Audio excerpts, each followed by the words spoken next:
Hi, welcome to Paper Delights. I'm Shannon, and I usually come on Facebook Live every Monday to Friday at 7 p.m. to motivate you and energize you and help, hopefully stir the imagination.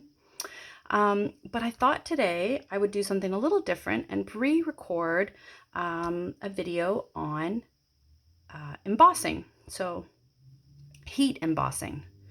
So to do heat embossing, you need the Versamark stamp. It's basically like glue, for lack of a better description. And you need some embossing powder. I also use a small paintbrush and the static remover chalk pad kind of thing. Now, I typically store my embossing powder in a snap sandwich container. I find, and I'll show you how I use it in just a second. I'm going to add a little bit in here because I'm a little bit low. And then this is going to get put aside. And this is the one we're going to use. So I've got these beautiful cards that have a lovely gold foil edge and these beautiful gold envelopes. And I thought I would make some additional cards with them. So I made this one ahead of time and I made this one. So again, that's heat embossing. So I was going to show you how I did those. So what I typically do first is I just sort of rub the top of the card with the chalk pad or the static pad, whatever you want to call it. And then you get your image that you want to use. So for this one, I'm using a retired set called Calm Christmas. I love the dove and the sentiment. I'm going to ink this up. And I'm always going to cover this because I don't want the embossing powder to end up in here. So I'm always very careful to cover that back up again.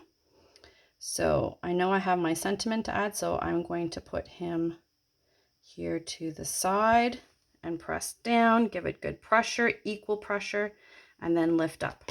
Now you can't see it very well. I can see it. It's just a bit of a wet look. Then I'm going to pull this in over top of my lid and giving it a bit of a curve to the paper. I'm sprinkling on my embossing powder and sort of shaking it around a little bit. I might tap it back in and then sprinkle more on wherever I think it needs it, shuffling it around, tapping it back into my container, and I might repeat that a couple times just to get a really good coverage, especially for this particular stamp because it's quite large. So there we go. Now before I turn on the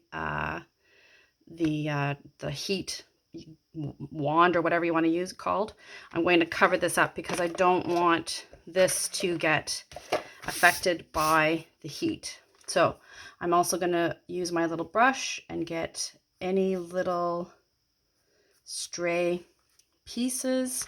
I might even blow. Sorry, because I'm trying to keep the edges nice and clean. I don't want any little stray pieces of the embossing powder. Now I'm going to do the same thing with my sentiment. So I'm inking it up, placing it where I want it to go, equal firm pressure, because you don't want it to be squished. You know how sometimes it gets squished? I'm adding my embossing powder, swishing it around a bit. I need a little bit more on the A. There we go. If there's any in the lid, I can sort of tap it back in. I'm catching any little spots that are loose, like that. Making sure everything is sort of away from the heat because it gets really, really hot. Now on a bigger piece like this, you can sort of hold it or use your hand. I sometimes have even used, if it's a smaller piece, I've used a tool to sort of hold the paper in place because it gets quite hot. So this is their heat gun. There are others on the market, but this is Stampin' Up's heat gun. So I'm going to turn it on to the second setting. I hold it away from the card. I sort of hold it near my leg, to be quite honest, until it gets really hot, because I only want it on the card for a very short period of time to get that chemical reaction. If I leave it while it's getting hot, the paper will start to curve a little bit, and my my plastic peel and stick panels here start to warp as well. So I'm going to turn it on. I'm going to have it away from the card while it heats up a little bit, and then I'll bring it back. And hopefully you'll be able to see, as the heat will hit the parts, you'll see that chemical reaction.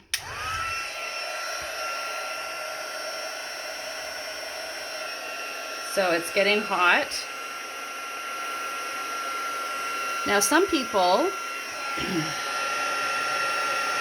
can see the paper curls a little bit.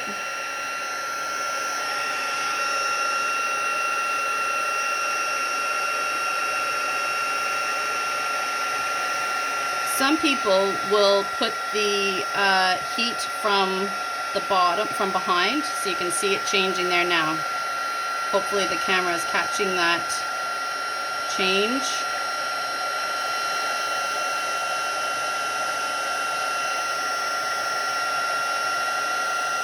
Like I said, I try not to hold it on the paper for too long because it does sort of curve the paper a little bit. So I try and heat it up and then take it off. Now some people heat it from the bottom, so that's another way of doing it. Everyone has their own little trick to it. And then this is quite hot, so be sure to put down your foot while you're resting it. And don't do like I do and drop it. All right, so there is our finished card. So there's heat embossing. So hopefully the camera's picked up all of those things.